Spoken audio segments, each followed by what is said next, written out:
18, con la presencia de Andrea Villasecas, quien es bachiller en Ciencias Biológicas por la Universidad Ricardo Palma. También es asistente del Laboratorio de Paleontología del Museo Ver Aleman. Ella nos va a presentar el tema Morfología y evolución de los amonoides, aplicación en el paleoarte. Empezamos con un fuerte de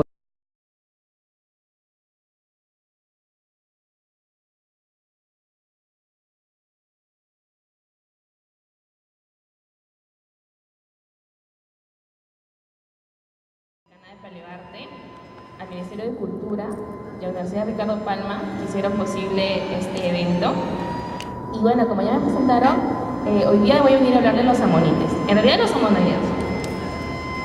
Y primero vamos a empezar con una definición para que nos conozcamos todos. Comúnmente a los amonites se les conoce como el antepasado de los cefalópodos, de los pulpos. Más biológicamente son cefalópodos cefalobranquiados, caracterizados por su fuerte enrollamiento en un plano y simétricos. Su concha era calcárea y formaban septos, ¿no? También tenían un pequeño sinfúnculo y era marginal. Esta es una definición de un tratado internacional que es el MUR. Pero a los amonites ya los habían visto en muchas culturas, pero como no sabían de paleontología, intentaban darles ciertas explicaciones. En Egipto había un dios relacionado con las cabras, que era el dios Amón. Era el dios de todo lo oculto, de todo lo misterioso. Lo que vemos en la imagen es una representación de cómo los egipcios pensaban que era el dios Amón. Entonces, cuando ellos vieron en las rocas estos fósiles y no podían explicar lo que era, pensaban que eran manifestaciones terrestres de su dios. Después, cuando Egipto fue invadido por los iscos, este dios pasó a ser llamado Amón-Ra. Y finalmente, con la invasión romana de Egipto, fue llamado Júpiter. Acá vemos las representaciones para Egipto del dios Amón en forma de cabra, porque los egipcios creían en dioses que tenían forma de animales. Y aquí fue ya la representación romana del mismo dios. Nótese que se le representaba con estas asas en su cabeza, estos cuernos en realidad. Y entonces cuando las personas del pasado veían los amonites, pensaban que era la representación de su dios, porque era la única explicación que se podían dar a estas piedras.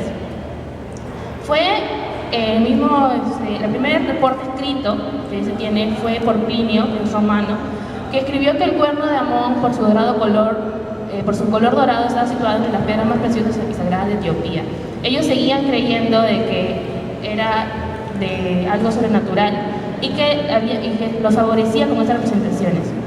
Entonces, estas son todas las denominaciones que encontramos en la literatura de los amonites. Cornu amonis, cuerno de Amón; Cornu amonis aureo, porque algunas de las rocas eran doradas. Hasta que ya después se usó el término amonite y así se viene usando hasta el día de hoy. Pero el día de hoy, juntos acá en esta sala, ¿por qué los vamos a estudiar o hablar de ellos o intentar motivarlos a que dibujen los amonites? Es porque tienen una importancia tanto evolutiva, bioestratigráfica y paleontológica. Los amonites están hace mucho tiempo, o en realidad los cefalópodos con nosotros. La era donde apareció el primer cefalópodo es en el Cámbrico superior y se le conoce como Plecnóceras. Este molusco hipotético es el que los biólogos y las personas que han estudiado creen que derivó a todas las formas de conchas existentes hasta ahora. Aquí podemos ver un árbol genealógico de los cefalópodos. Aquí abajito está el famoso Plecnóceras. Actualmente tenemos pocos representantes. Tenemos solamente el pulpo, el nautilus, y acá tenemos a los amonoideas. Por ejemplo, cuando nosotros decimos amonites, en realidad nos estamos refiriendo vulgarmente a todos, pero cuando decimos amonoideos, estamos estudiando la forma mesozoica, que son esta parte de acá. Entonces estamos hablando claramente de animales que pertenecen al subreino de Metazoa, son moluscos, en la clase cefalópoda, y el orden Amonoidea. Dentro de Amonoidea están los amonites. Y acá tenemos superfamilias, familias y géneros. Es un ejemplo. En realidad, sean más o menos hasta el momento 10.800 géneros reportados para amonites. Se diversificaron un montón. Y por eso, esta es una estructura básica del amonite, ¿no?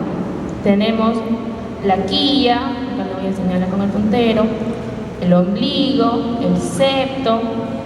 Normalmente no se conserva la parte blanda. No, siempre lo que más encontramos de estos fósiles son las conchas.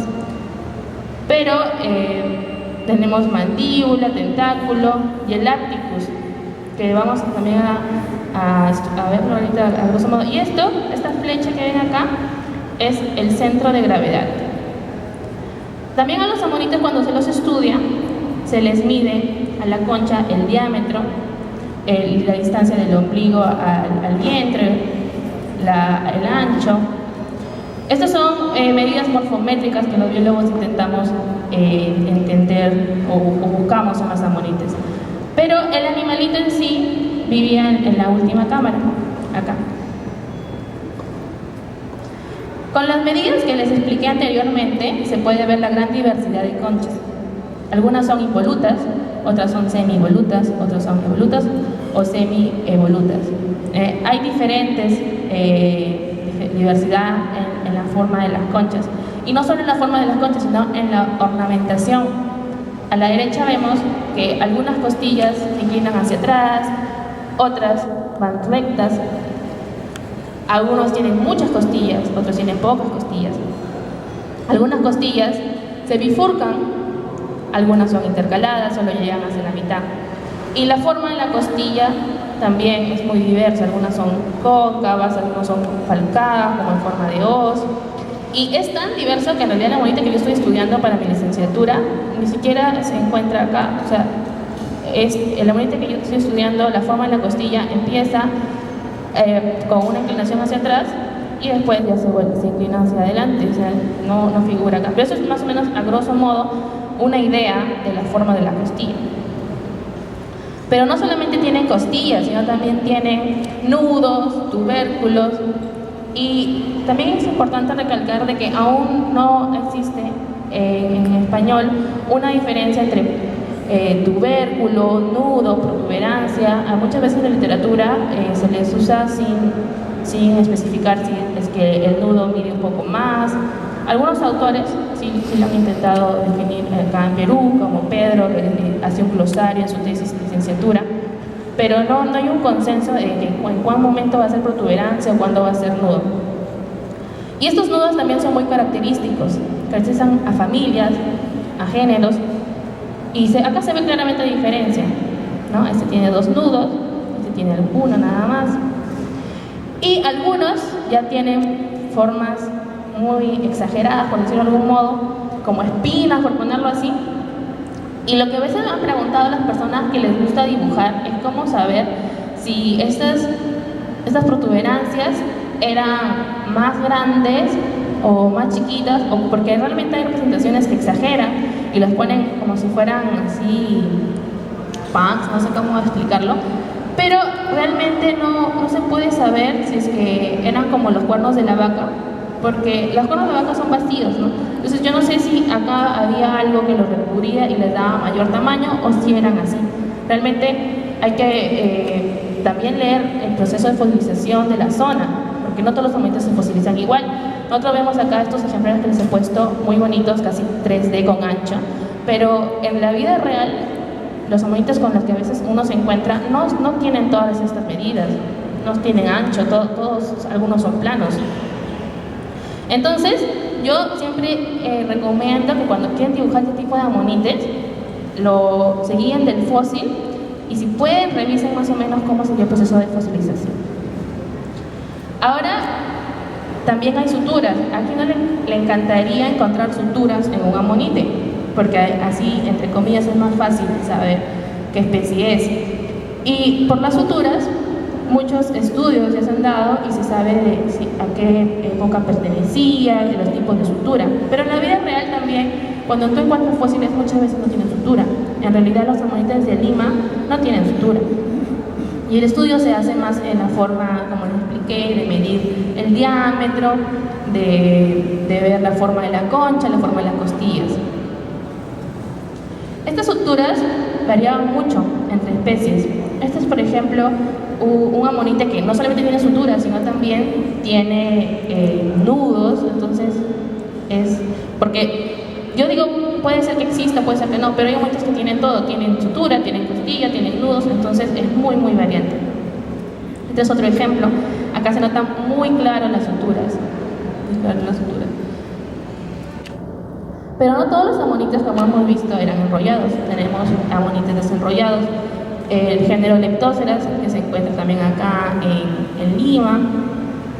Y el hecho de ser desenrollados no excluye que puedan tener suturas o que puedan tener tubérculos. Vemos un ejemplo de un amonite desenrollado que tiene como que las protuberancias y los tubérculos. Ahora, como se acuerdan que vimos el ejemplo del amonite, el amonite tenía como que algo que se llama apticus, que hasta ahora no se conoce exactamente la función. Existen 7 hipótesis de lo que podría ser, pero lo que sí muchos de los expertos han concordado que es muy probable que sea una mandíbula inferior. Y después de eso, lo que hay más fuerte es que puede ser un opérculo. Este es un trabajo donde habla sobre los tipos de apticus. En realidad en Perú yo no he encontrado ningún trabajo de apticus, pero sería interesante poder, cuando viajamos a Chile con el señor Pickling, encontraron un apticus. Entonces es algo muy, muy interesante, y yo creo que tal vez sí existe, pero como no es muy usado o no se conoce mucho, tal vez lo ven y piensan que es una conchita, ¿no? Me imagino. Pero lo importante es que también era una parte del amonite, ¿no? Si cumplieran la función de opérculo y lo quieren dibujar protegiéndose, ya saben que pueden dibujar el apticus. Ahora, también los amonites en su región transversal tenían lo que era en la sección diferentes formas. Algunos eran ovalados, otros terminaban en punta. Y ya se sabe desde hace mucho tiempo por autores alemanes como Westermann que esto favorecía al nado.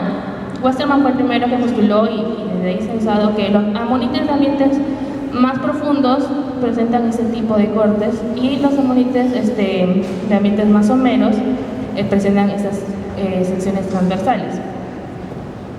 Es que también cuando los dibujan, que normalmente los van a dibujar en el mar, no creo que lo contextualizado, hay que tener en cuenta que había zonas en el mar y estas zonas las podemos ver acá, ¿no? Si hablamos, por ejemplo, de 0 a 200 metros, estamos hablando de la zona epipelágica o fótica. Fótica porque había luz, ¿no? Los amonites más o menos llegaban hasta los 200, 250, casi 300. Yo no creo que encontremos un amonite por acá, no, hasta el momento no. En el Cretácico había mayor nivel de agua y también lo que por reportes sedimentológicos en el Perú al menos el agua era más somera.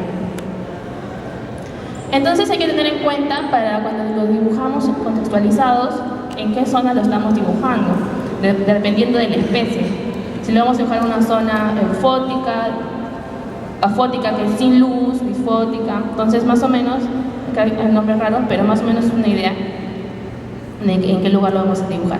Entonces, esta es una tesis también de acá de Perú y más o menos intentaba representar los amonites donde se ubicaban. Porque los amonites con poca ornamentación se ha propuesto y hay evidencia de que vivían en esta zona. Eran mejores nadadores, estaban más para mar abierto, y los amonites con mayor ornamentación que tenían que defenderse estaban por acá.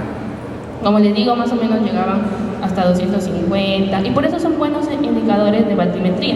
Esta es una imagen de internet, no encontré el autor, creo que dice acá abajo que es Fluker, y vemos a las dos especies de amonites que hemos estado revisando, tanto enrollado como desenrollado, y me gusta porque se ve bien el nivel, o sea, cuánto de luz está entrando y se ve el tope del mar. Es que los amonites han sido usados para batimetría. Y hay que tener mucho cuidado porque a veces pueden ser arrastrados, pero cuando van con un geólogo que sabe bien, pueden saber más o menos en la profundidad, ¿no? En qué parte han vivido. Y como luego vemos acá, los más ornamentados, las formas con las que son más pronunciadas, las vamos a encontrar en la parte más, en el nerítico, las partes más no tan profundas. Este es otro ejemplo de batimetría donde vemos lo mismo. Son estudios geológicos, pero solamente para mostrarles. Esta es una representación de Christian Klum, que trabaja bastante con amonites, y también me gusta, me parece que está bien elaborada. Algunos amonites también iban al sustrato, la forma del océano también me parece adecuada. Esa es otra ilustración también del mismo autor, donde lo dibujaba en comunidades, ¿no? Porque muchas veces, a veces cuando dibujamos ponemos al amonite solo y pensamos que estaba solo ahí en todo el mar, o casi siempre se le representa siendo comido por el mosasauro, pero también cuando ya se animan a dibujarlos, existían comunidades, no vivían solos. Ahora también incluí un poco de lo que es cómo se va cómo es la taxonomía, cómo la información paleobiológica se va perdiendo con el tiempo, para que más o menos comprendan por qué a veces no encontramos los amonites con todas las características. Por ejemplo, este es un amonite reelaborado, es el mismo género, pero acá vemos que sí se notan las suturas, y acá no solo las costillas, eso es por los procesos de fosilización. Es lo mismo acá. Acá se le ven las concreciones, pero después se le ve las costillas. Entonces al momento de representarlos o dibujarlos, a veces no es que piensen o digan que no ha tenido, sino que no ha tenido, por ejemplo, suturas o que no ha tenido costillas, sino simplemente por el proceso al cual ha estado sometido. Este es un GIF, no se ve muy bien, pero en sí representaba la forma. Son amonites que se han encontrado siendo comidos por los mosasauros. Normalmente se han encontrado con las mordidas, porque casi siempre les gusta representarlos así. Bueno, entonces, para cuando dibujamos un amonite, ¿qué hay que tener en cuenta? La forma de la concha, las suturas, si es que tiene, las costillas, porque cuando alguien ve puede diferenciarlo, ¿no? Al menos suturas y costillas. Si ya se van a dibujar la sección y si tienen más de tiempo de poner un fondo bonito, tener en cuenta el hábitat, leer un poquito, pedir a alguien que les explique en qué parte vivió y cómo era el lugar donde se fosilizó. Los amonites han sido presentados por muchas personas y uno de los más conocidos es Leonardo da Vinci. A él le gustaba mucho dibujar espirales. En un libro que se llama Curvas de la Vida,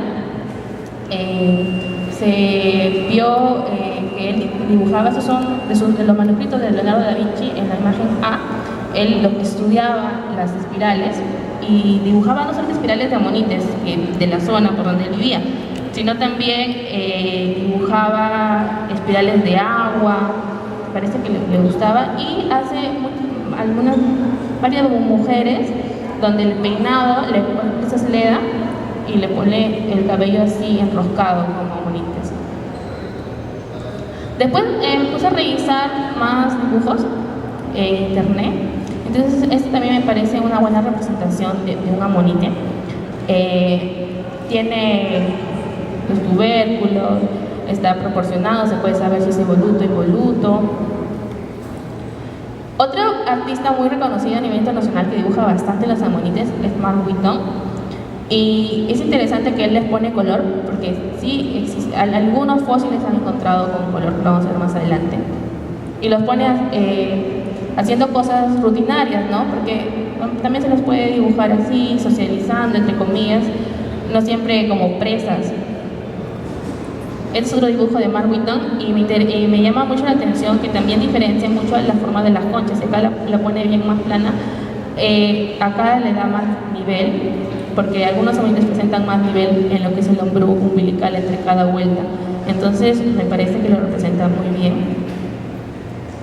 Este es otro de Mark Whitton, también dándole niveles de cada capa, y le pone ya un poco de saber en qué parte por dónde estaban nadando. Este es otro también de Mark Whitton, muy realista, me gustan mucho sus dibujos. Estaba comiendo, no sé si es un trilobite, algo, pero lo pone ahí comiendo. Y también tenemos representaciones de personas peruanas que han dibujado monites. Esos chicos, Erickson Romero, aquí vemos el sketch y ya la versión digital. En el sketch me gusta mucho de que se notan los tubérculos.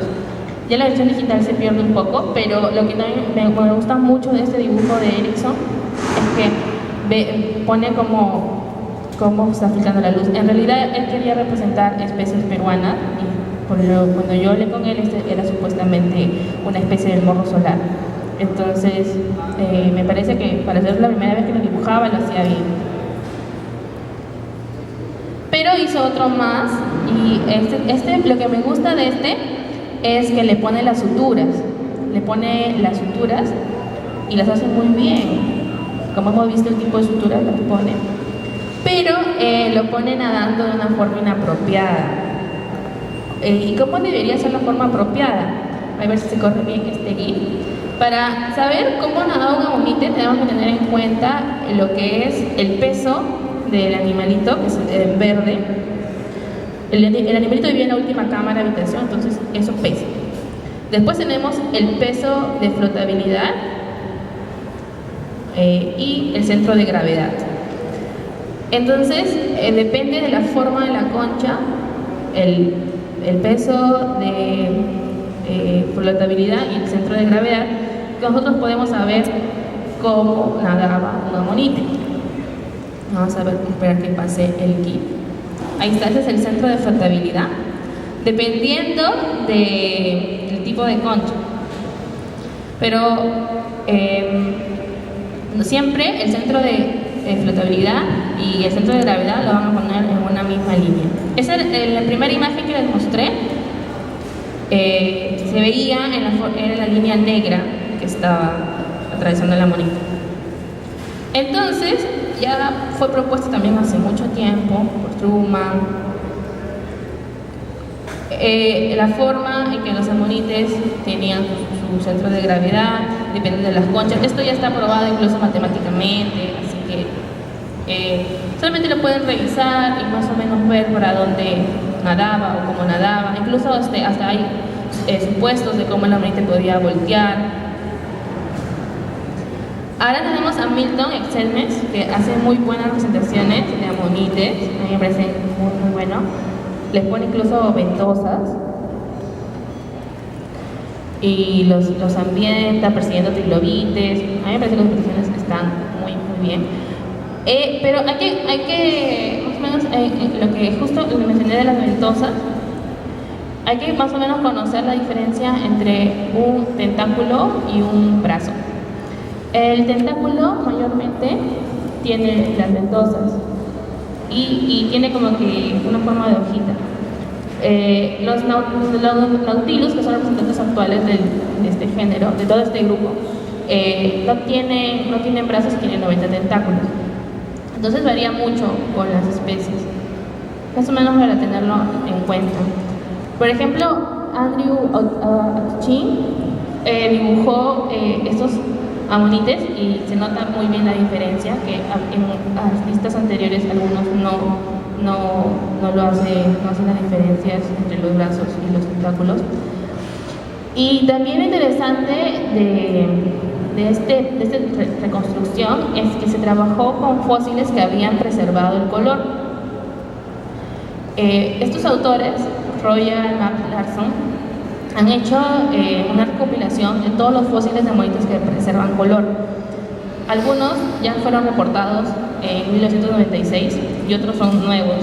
Entonces acá más o menos vemos el taxón, el autor y qué cosa presentó, ¿no? Por ejemplo, si tiene puntos, por ejemplo, este dice que tiene que es monócromo. En cambio, si tiene este de acá, el ourites, es combinado. Y si es más oscuro, si es dark o si es más claro, ¿no? En Perú no se ha reportado algo así, pero al menos hay evidencia de que algunos sí preservaban, según sus autores. Y toda la publicación ponen las imágenes, es un fósil, donde muestran la preservación de color de los amonites. También Pablo Lara estuvo el año pasado por acá, hizo un dibujo de un amonite, me lo regaló, yo lo coloreé, que es caricaturesco, pero pienso que es básico, concha, tentáculos, ojo, para que los niños también puedan entender, porque si bien hemos visto representaciones complejas, también es bueno poder categorizarlos un poco para hacer historias para público más infantil, porque tiene lo básico, incluso se nota de que acá podría tener sus tubérculos o algo así. Cuando viajamos a Tahuatahua, los niños los pintaban de forma muy colorida y fue algo que realmente me llamó mucho la atención. Sin saber nada de todo esto, ya ellos mismos les ponían algunos colores en las zonas apropiadas, otros sí fantaseaban, les ponían como que puntitos, pero creo que eso es realmente lo importante, ¿no? De que no ser tan rígidos con todo lo que yo les he expuesto, porque hay muchas cosas que aún no se saben, y si no se saben, ahí sí pueden hacer volar su imaginación, pero si ya se ha descubierto algo y lo quieren representar, al menos apegarse a lo que se sabe. Incluso hacen formas más abstractas, ponen unas lanas y se conserva en sí la concha y los tentáculos. Para ellos eso era un amonite. Son representaciones artísticas, ¿no? Incluso hay un chico acá en Perú que hace con papel amonites, origami, paleorigami, no sé cómo llamarlo. Pero claro, o sea, sí no guarda una información evidente que tú puedas ver y determinar una especie, pero es una representación artística finalmente. Entonces, finalmente, para terminar, me gustaría citar a este autor que se llama Hallen, que dice que la creación de estas obras de paleoarte implica que los paleoartistas deben ser artistas capaces, con un buen nivel de conocimientos en paleontología, anatomía comparada y ecología, ¿no? Con todo lo que he explicado, a veces hay representaciones que no he incluido acá, que ya son un poco realmente ficticias, pero con conocimientos básicos yo creo que se puede representar bien un amonite, sabiendo cómo nadaba, para que las personas que no los conocen se vayan con una idea correcta de ellos. Bueno, eso sería todo. ¿Tienen alguna consulta? Me lo pueden hacer.